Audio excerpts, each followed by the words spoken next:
Todos inventaram alguma coisa. O Bill Gates inventou a Microsoft, o Mark Zuckerberg inventou o Facebook, por aí vai. Mas uma das pessoas mais ricas do mundo se chama Warren Buffett. Ele é só um investidor. Ele não inventou nada. Ele falou que enriqueceu graças a entender a contabilidade. Contabilidade é a ciência dos negócios. Contabilidade é o estudo do patrimônio, ele estuda as aziendas, como foi lá na Itália. Então, a contabilidade, meus amigos, a contabilidade não é preencher obrigação acessória. A contabilidade não é passar raiva com XML que não foi. A contabilidade não é trabalhar de graça para o governo porque o sistema deu defeito.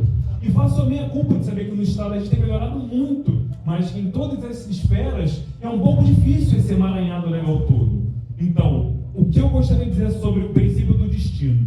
Agora que mudou essa regra, que não é mais na origem, quando que isso começou? Foi agora? Foi no último dia? Foi lá em 2013, a emenda constitucional 87, provavelmente os senhores já trabalhavam. Nasceu quem? Nasceu o DIFAL. Por que nasceu o DIFAL? Porque os estados produtores, o Sudeste em sua maioria, estavam concentrando riqueza por ser na origem. E aí a nossa federação falou o seguinte: ei, pera lá, está muito desigual isso daí. Também foi chamada a emenda do e-commerce. Assim começou a ter mais compras pela internet, o Brasil fez a emenda constitucional 87 e mudou um pouco isso. Teve aquela regra de transição, tem aquela regra 712 para o estado mais ou menos desenvolvidos, só que não era o suficiente. E agora a gente vai estar no princípio do destino. O princípio do destino vai ter que o imposto é devido onde está ocorrendo o consumo. De forma geral, se a gente analisar para o Maranhão tem mais indústria ou mais consumidores? Mais consumidores. Então isso é positivo para a gente. No Maranhão, a gente pode entender que existem diversos benefícios fiscais. Eles não vão poder mais existir. Então, como esses benefícios fiscais, que só vão existir os próprios pilares da Constituição, não vai mais poder ter uma certa troca de favores entre empresários e políticos. Então, com isso, a gente pode entender que a reforma tributária vai cancelar as distorções que existiam antes. Tem coisas que vocês chegam a duvidar. Eu quero comprar essa garrafa. Qual é o seu nome, meu amigo? Erenilson. Eu quero comprar essa garrafa e eu vender para o Erenilson. Só que, em vez de eu ir aqui entregar para o Erenilson, tem um negócio.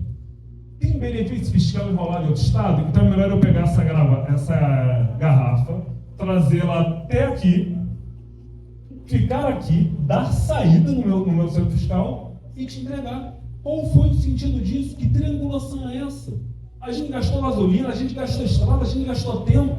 Para quê? Então, um dos princípios da reforma tributária é que as decisões têm que ser tomadas por critérios econômicos. Os critérios econômicos que definem como as decisões devem ser feitas. Você não deve mais escolher algo simplesmente pelo fato que tem uma brecha fiscal. Então, isso só acaba por quê? Isso só acaba porque já foi muito citado, que é o crédito financeiro. Talvez vocês lembrem daquele julgado, se não me engano, do Barroso, que ficou famoso, dizendo, acho que até falou dos fiscais do Sarney, que ele falou: olha, para você ter direito a um crédito, a única coisa que precisa é a nota fiscal ser idônea. Você não é fiscal do governo, igual foi na época do Sarney. Então você não precisa fiscalizar a empresa. Se a nota é idônea, perfeito. Antigamente, existia caminhão com mercadoria sem nota. Agora está vindo nota sem o caminhão. Só para gerar crédito. São as empresas noteiras. E não é uma empresa noteira. É a noteira, da noteira, da noteira, da noteira. Quando você vai ver, meu amigo, quanta nota, meu amigo. Então, esse tipo de fraude vai acabar. Porque o crédito só vai poder existir se ele foi pago. Agora, sobre esse crédito ser pago, eu quero entender uma coisa. Vale alguma coisa? Vou agregar mais vocês falando do planejamento do Mercado Livre, falando do planejamento de grandes empresas, ou será que eu vou agregar mais vocês falando da realidade do Simples? Então, na minha humilde opinião, eu entendi que na minha curta fala, que eu sei meu tempo, eu quero falar com vocês sobre como vai ser no Simples Nacional. O Simples Nacional ficou existindo. Quem falou, não, acabou, não sei o que, não é dessa forma. O Simples Nacional, no artigo 542 e 452 da Lei 1.214, fala das mudanças do Simples Nacional. E a mudança, eu quero que os senhores saibam aqui na cabeça é o seguinte: o Simples Nacional, ele vai poder optar pelo regime híbrido. O regime híbrido é o seguinte: ele vai poder ter toda a sistemática do Simples, mas ele vai recolher o IBS, CBS e o regime normal. Para quê? Para ele gerar crédito. Aí você fala, mas para quê que o meu cliente vai ter mais trabalho, uma carga tributária maior. O que ele ganha com isso? Aí que está o pulo do gato. Vocês, como eu disse, os senhores não são mais burocratas. Os senhores não são mais meros preenchedores de dados. Eu gostaria muito, no fundo do meu coração, que os senhores saíssem daqui entendendo que os senhores são assessores de negócio.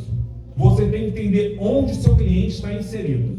Se o seu cliente é B2C, não gosto de expressão em inglês, meio que um moleque de lá. Então, quer dizer, se seu cliente vende para a ponta, se ele vende para o consumidor final, talvez isso não faça muito sentido, porque o consumidor final não usa crédito. Agora, se o seu cliente está no meio da cadeia, meu amigo, muito pode ser feito. Muito pode ser feito. Por quê? Por exemplo, você vai ter que pegar um dia e vai levar para o seu melhor cliente, seu Juarez. Seu Juarez que ele mexe com transporte, mexe com um monte de coisa com seu Juarez. Bota água no feijão, bota água no café, compra um pão a mais, porque eu vou ficar do ladinho do senhor, vou ficar igual o papagaio de pirata no senhor. Eu quero saber para quem o senhor compra, eu quero saber para quem o senhor vende, eu quero saber qual o prazo de atendimento do senhor, eu quero entender melhor a operação do senhor para a gente ver como a gente pode otimizar isso. Porque um cliente, uma empresa do Simples, caso ela opte pelo esse sistema híbrido, que com certeza vai dar mais trabalho para os senhores, ela vai poder gerar crédito. Então, uma empresa do Simples vai poder competir em igualdade de condições com empresas muito maiores. Então, saber onde o seu cliente está na cadeia é muito mais importante. Como o sistema que o Fernandes muito bem explicou é super, hiper complexo e pode assustar a gente, eu digo, senhores, um celular é muito complexo, não é? Alguém já deixou o celular cair, quebrando, espatifar? Você olha lá e fala, nossa, quanto fio, quanta coisa, quanta placa, nem faço ideia. Só que usar eu sei. Então, o sistema pode ser complexo, se forem investidos 5 bilhões. Quanto mais a união do Estado, da união de todos os entes, fizeram um sistema que é capaz de processar 1 trilhão de informações. Então é muita coisa. Então o sistema já é perfeito para fazer todos esses cálculos, para diminuir obrigações acessórias, para diminuir o seu tempo de ficar lá. Sabe quando você chega pertinho e fica rodando no Excel, fala onde está o erro, o que aconteceu? Isso não vai mais acontecer. Os senhores vão deixar de se preocupar com burocracia, de gastar o sangue no suor dos senhores para trabalhar de graça do governo, muitas vezes, através de falhas do sistema federal, de algum sistema de emissão de nota, para focar em ser assessores de negócios. Nesse novo cenário, vai ser muito mais vantajoso você pensar assim, olha, mas você vende para o cara lá, você sabia que se você operar dessa outra forma, você pode comprar coisa de gerar crédito, seu produto vai ter um diferencial? Nossa, eu não sabia. E quando você fala procurar esse outro cliente, talvez esse outro advogado dessa outra empresa não estava sexta-feira aqui estudando, em vez de estar vendo um jogo, num bar, qualquer coisa, mas ele estava lá, ele estava por aí, não estava querendo saber. E quando você chega para essa outra empresa e fala assim, você sabia do sistemática de crédito e tal? Ele, meu contador não falou nada, não sei. Dá o seu cartãozinho? Então pode ser que abra uma página, que abra uma porta. Coisas que não eram tributadas serão. O que é o ISS específico do município? É serviço. Eu lido com o quê? Com mercância. E locação? Locação não é mercância, locação não é serviço, então é uma área cinzenta. A gente sabe que 80% dos aluguéis do Brasil não são declarados. Isso vai ter uma mudança enorme, tem muito mercado, meus amigos. Então, para encerrar minha curta frase, eu quero dizer que todas as dúvidas do CBS e da CBS, os senhores, infelizmente, não vão poder perguntar mais para mim, porque, para mim, que eu digo a fazenda estadual, porque as dúvidas de CBS e CBS são tiradas diretamente pelo comitê gestor, o site já está funcionando, o site vai funcionar no primeiro nível com um autobot, depois vai cair para análise, e a gente abriu mão de um pouco da nossa autonomia para que a legislação fosse mais uniforme no Brasil. Então, essa transição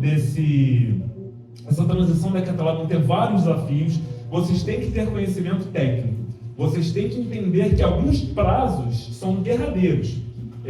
Eu não tenho um cronograma dos prazos, depois se você for colocar a minha imagem, por favor, de disponibilizá-los, e eu gostaria que os senhores saíssem com essa ideia bem fixa, que a reforma tributária vai mudar o jogo todo. Tudo que foi posto está sendo refeito. Então, o que meu cliente faz, de quem ele compra, para quem ele vende, em que mercado que ele está inserido, como funciona o fluxo de caixa disso. É aí que está a riqueza, é aí que está o diferencial. Vocês podem ter certeza, a reforma tributária não é só uma reforma no tributo no Brasil. A emenda constitucional 132 foi a maior alteração do texto constitucional na história. Então, essa mudança vai abrir inúmeras oportunidades.